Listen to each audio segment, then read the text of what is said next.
This is CBN NewsWatch.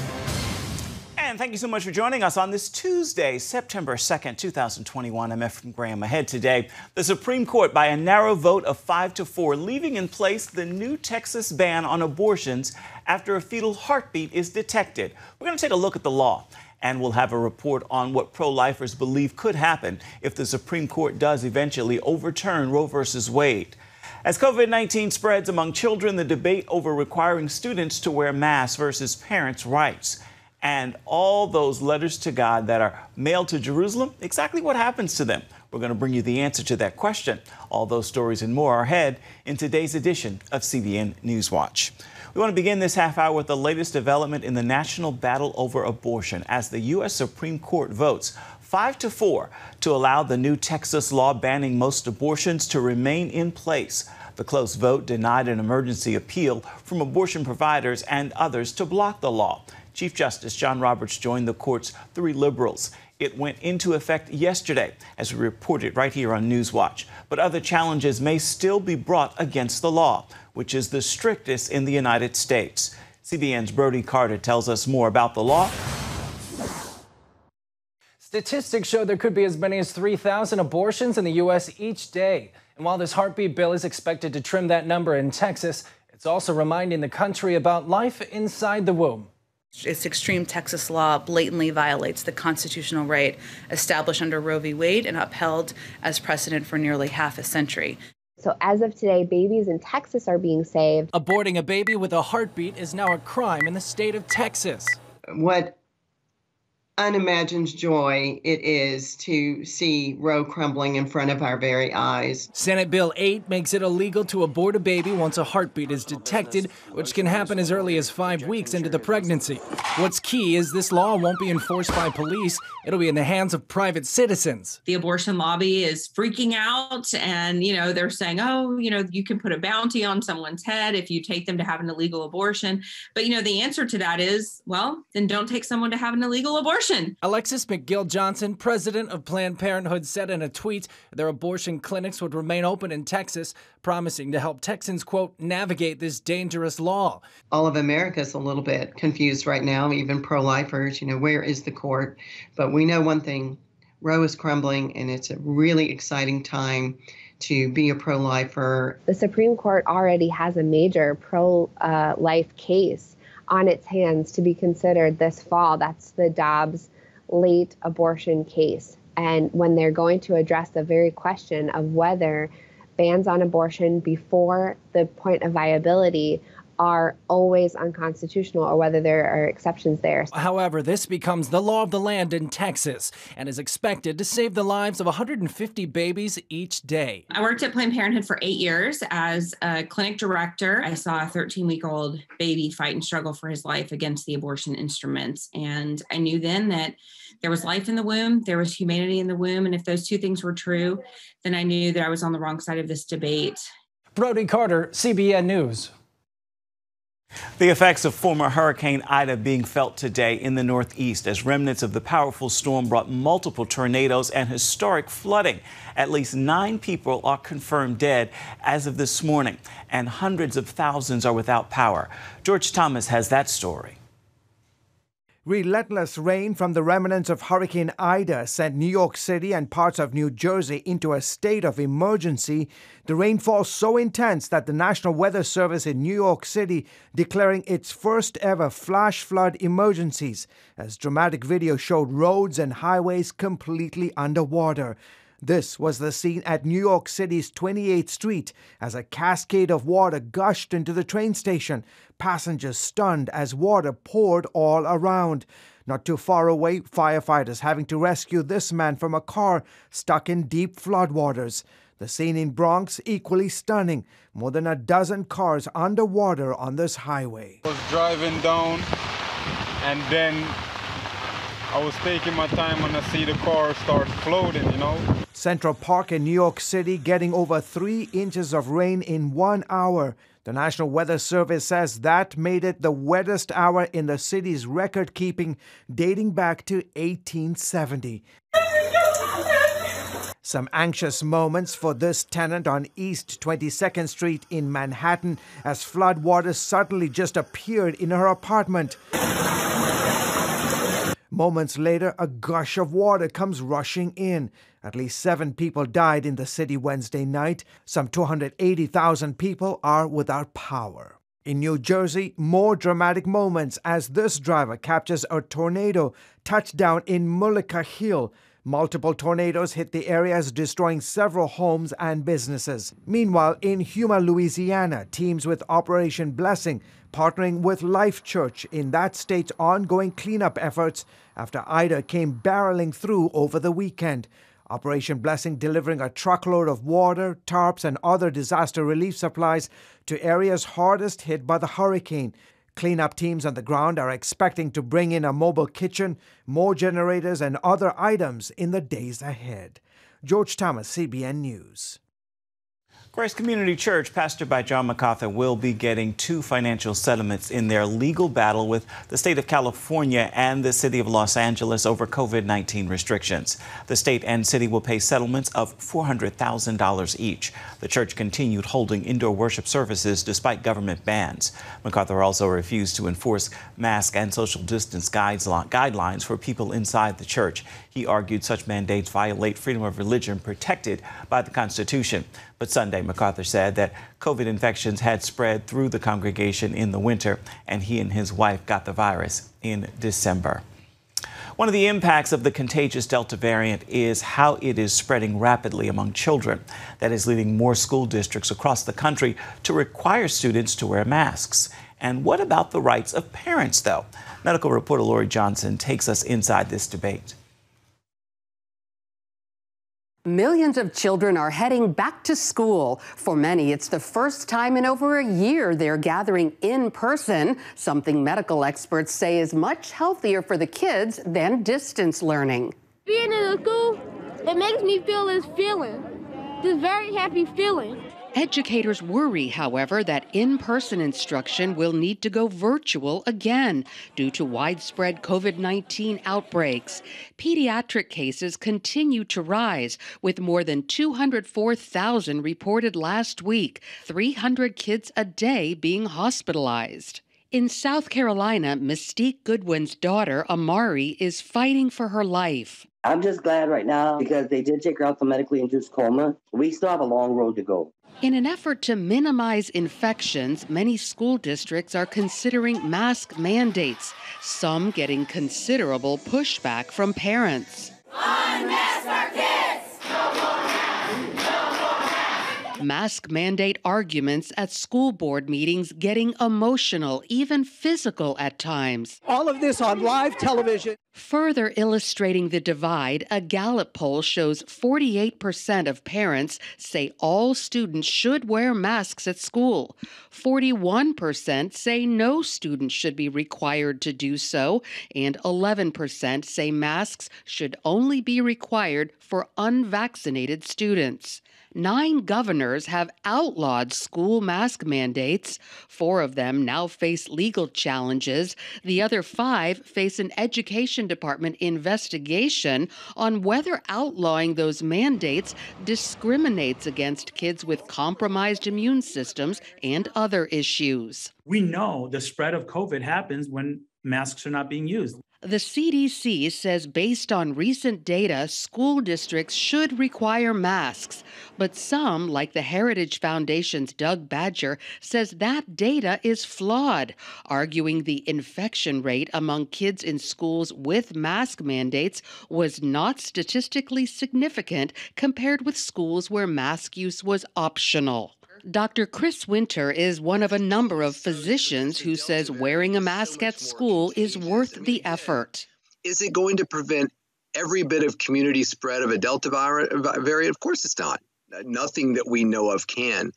Can it slow or hinder the progress of something of that nature? And I think the data is absolutely there. It's not debatable, really. I mean, masks work. Lori Johnson, CBN News. Coming up, the Texas law on abortions and the Supreme Court's decision and just the latest landmarks in legal and cultural battles over abortion. We're going to take a look at why many pro-lifers are optimistic about the future but also warned the fight could get intense. We've got the story for you when we come back.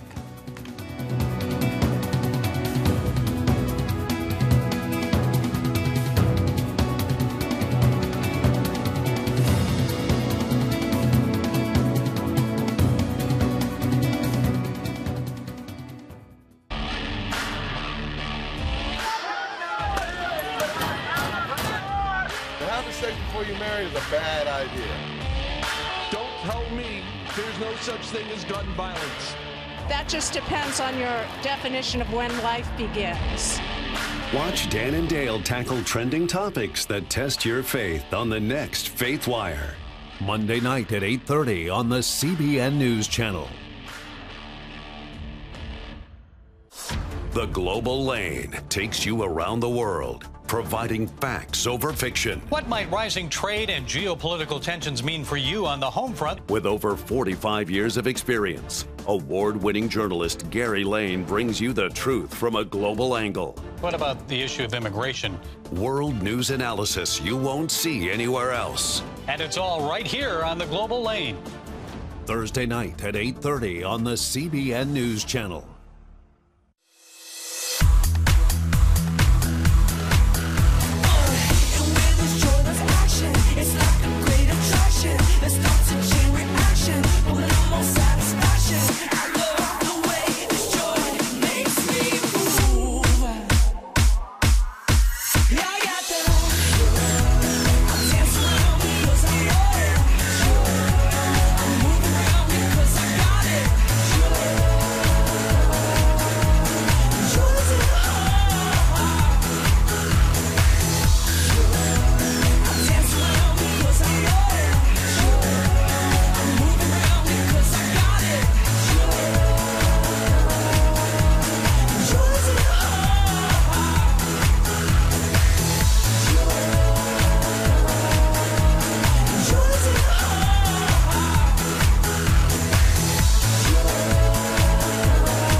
There's a culture shift taking place in America. Abortion clinics are closing as more pro-life pregnancy centers are opening up, outnumbering them by a rate of 4-1. Now, with the more conservative Supreme Court, pro-life advocates see a real chance to strike down Roe v. Wade. But does that mean pro-abortion forces will just pick up and go home? That's the question. Charlene Aaron explores what lies ahead in the fight. For 25 years, the National Institute of Family and Life Advocates, or NIFLA, has equipped pregnancy centers to serve women and their communities. Now, after all the time, work, and money, its leaders and supporters are talking about the potential end of legalized abortion in America. The numbers and accomplishments tell the story of how this organization helps women choose life. Some 1,600 U.S. pregnancy centers. The introduction of using ultrasounds to the pro-life movement. Since we started that, over 1,300 pro-life medical clinics utilizing ultrasound are in existence across the country. And an abortion-minded woman comes in, she's been told it's a blob of tissue, she sees the ultrasound, and bingo, we've seen huge numbers of women choose life because of that. Alveda King applauds the boots-on-the-ground work. The pregnancy care centers are the heart of the pro-life movement. And the reason I believe that, they don't just say to a mother who comes to the door and she's pregnant and faced with a decision to birth a child or not, but they speak to the mother, they support the birth of the child, the father is welcome, and the community is welcome. So I'm very fond of NIFLA's work. NIFLA recently hosted a gathering of pro-lifers as part of its annual Leadership Summit. It comes at a time when many in the movement are more hopeful than ever that the Roe v. Wade decision might be overturned. Mississippi recently asked the U.S. Supreme Court to take another look, arguing that states should be allowed to decide whether to regulate abortion. Now, with a majority of conservative Supreme Court justices, many say the time is ripe. That includes Abby Johnson, a former manager in the abortion industry. Right now, though, I'm so hopeful. I mean, we've got, I think, almost 4 times the number of pregnancy centers as we have abortion clinics in the United States. Abortion clinics are, closing down year after year. Culture is changing. Young people's minds are changing. Glessner agrees. But it just seems like everything's coming together at the right time. We have 6 potential justices on that court who could vote to overturn Roe, and if the court does not vote to actually overturn Roe, if they uphold the Mississippi law, Roe's dead. That, says King, would be an answer to prayer. My prayer in the pro-life movement is that people will wake up, that the eyes of the nation and the world will open and realize that life is sacred from the womb to the tomb, and that there are life-affirming solutions that do not require that we kill the youngest, the weakest, and most innocent, the babies in the womb. I pray that we wake up, open our eyes, and choose life. Meanwhile, if Roe v. Wade is abolished, the issue will move to the states, a fight Glessner says abortion proponents are relishing. You're going to see a huge hysteria coming from them, and maybe some violence. I think we better be prepared for that, because they will be screaming and hollering how the court has taken away women's rights. Charlene Aaron, CBN News. Still ahead, with President Biden's withdrawal from Afghanistan now over, what is ahead for the future of the Middle East, specifically Israel? We're going to hear what Israel's ambassador to the United Nations has to say right after this.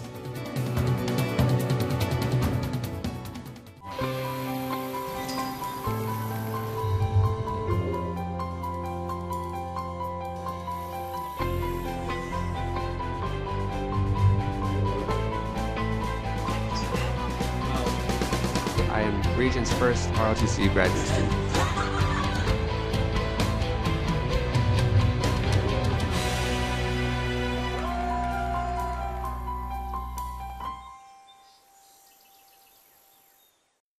I'm Ephraim Graham, and this is Studio 5. Cruise with me as I discover the good things happening in the world of music, sports, television, and movies. The fact that Ryan Coogler was going to be directing the film, I knew that something special was going to happen.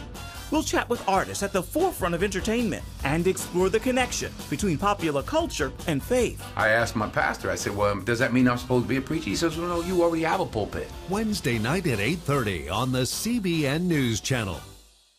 How'd you like to get a redo on your health, on your body, on your arteries, so you could have the energy you had 20 years ago? The great news is you can. I'm Dr. Mike Roizen, chair of the Wellness Institute at the Cleveland Clinic. I've written 4 New York Times bestsellers. But even better than having to read all that, you can listen to this DVD and watch it. Protect your heart? Yes, you can. Here's how. Go to CBN.com or call 1-800-700-7000 for your free copy of Protect Your Heart. Let the medical experts show you their new discoveries on how to avoid heart disease and even reverse it. Easy steps to uncover the hidden dangers in your medicine cabinet, reduce stress, and get a complete do-over for your health. Call 1-800-700-7000. That's 1-800-700-7000. Or go to CBN.com to claim your free copy of Protect Your Heart. And welcome back. I want to take a look at the consequences of a hasty withdrawal. Now that the United States troops are out of Afghanistan, what does the future hold for Israel and the Middle East?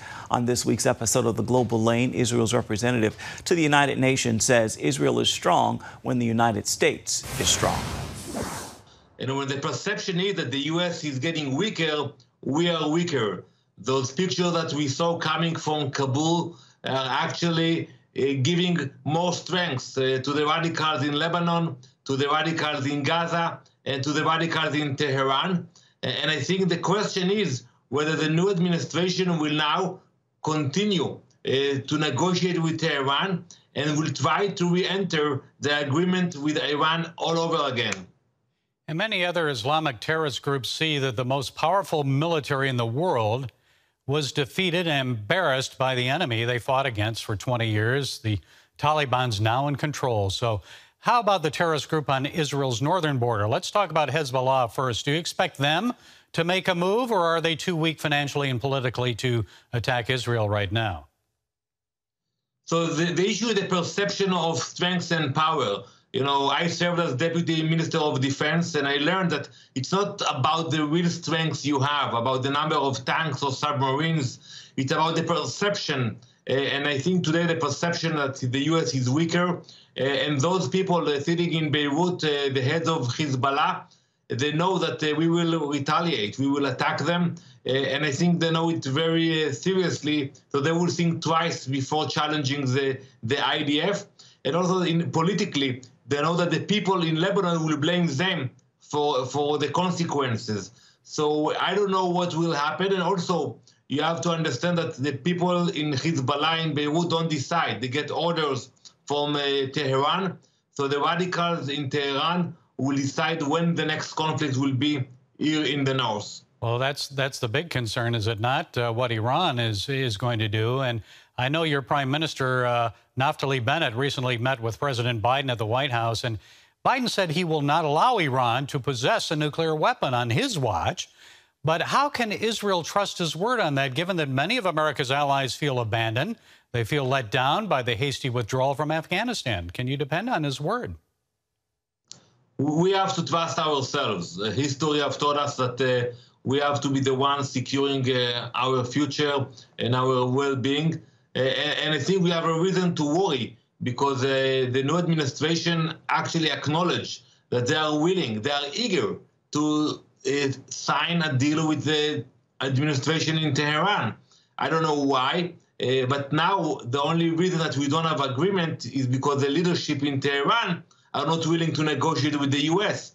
I hope it will stay that situation, because the last thing we want is another bad agreement that will allow Iran to become nuclear, allow them to send their proxies weapons and funding. We don't want to see it becoming a reality. Many Americans believe Israel may be forced to act alone against Iranian nuclear weapons. Prime Minister Bennett suggested that Israel will take steps against the Islamic Republic, a little bit at a time. So how could you stop them without U.S. military backing and support? Don't you need that? We have the capability to defend ourselves, and if we will have no choice, we will do it ourselves. We did it in the past. I want to remind you, when we destroyed the nuclear reactor in Iraq, the nuclear reactor in Syria. We hope it will not be the case that it will be only Israel against the radicals of Iran.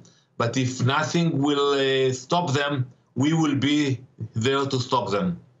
Well, we know the high holy days are coming on shortly in Israel, and all of our viewers will be praying for you and praying for Israel. And we always pray for the peace of Jerusalem. Ambassador Danny Danon, Israel's representative to the United Nations, thank you for sharing your time and your insights with us. Shalom. Shalom, shalom. For an in-depth look at the trends in the news, be sure to catch the Global Lane. You can catch it at 8:30 Eastern Standard Time this evening on the CBN News Channel, or simply download the CBN News app. Coming up, many people have mailed letters to God by sending them to Jerusalem. But what exactly happens to those letters? We're going to bring you the answer when we come back. Please stay with us.